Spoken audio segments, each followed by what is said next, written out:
Know your history, lest it repeats itself. And don't shit where you eat. Historians agree that it was the knowledge of semen and availability of fresh water that allowed the Roman Empire to endure for the great length of time that it did. The Romans built great aqueducts of cement and brick to bring fresh water to their bath pools and supply their civilization with fresh water, which kept down disease and pestilence, which took down other great civilizations. Fast forward to the great civilizations of the European nation of the 18th century, it was disease and the Black Plague which wiped out their populations by the millions.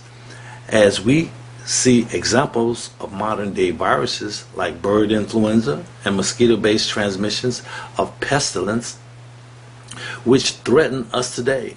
But were it not for modern-day medical technology, we too would be in dire straits. The point being is that water, which is essential to all life on Earth, is also the key to healthy, vibrant life on Earth. Awakening in the 21st century to see the advent of such birth problems such as autism, cancers, Lou Gehrig's syndrome, and other such unexplainable anomalies which affect us, I beg to argue that the poisoning of our water supply should be considered and examined more thoroughly. Scientists have already proven and tied together the fact that medicine that we flush down our very own toilet have resurfaced to be discovered in the bodies of our very own food source, such as fish and other food sources in our direct food chain. When we examine the foods that we consume, we find the chemical ingredients in butterfats, which are a mixture of triglycerides of different fatty acids, such as oleic, eristic, palmitic, and stearic acids, which make up 80% of these fatty acids. Artificial strawberry flavors can contain nearly 50 chemical ingredients.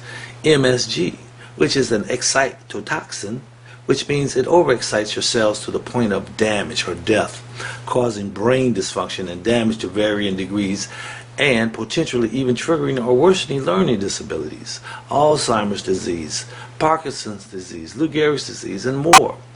Preservatives, which lengthen the shelf life of foods, are linked to health problems such as cancers, allergic reactions, and more.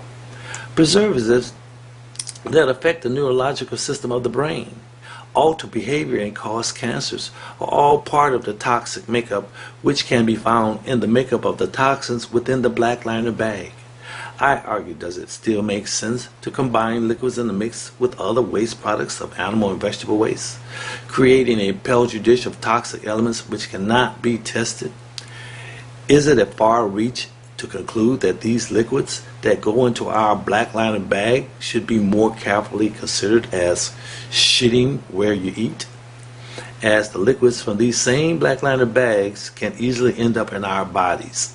I conclude the downfall of the great America can very well be attributed to how we handle our garbage, how we create it or not. My product, the WRC water reclamation canister, is one step towards preventing a great catastrophe: the mixing of liquids and solids in the black liner bag. Find out all about it in my book, The After Meal, available July of this year. I'm Edward Jones.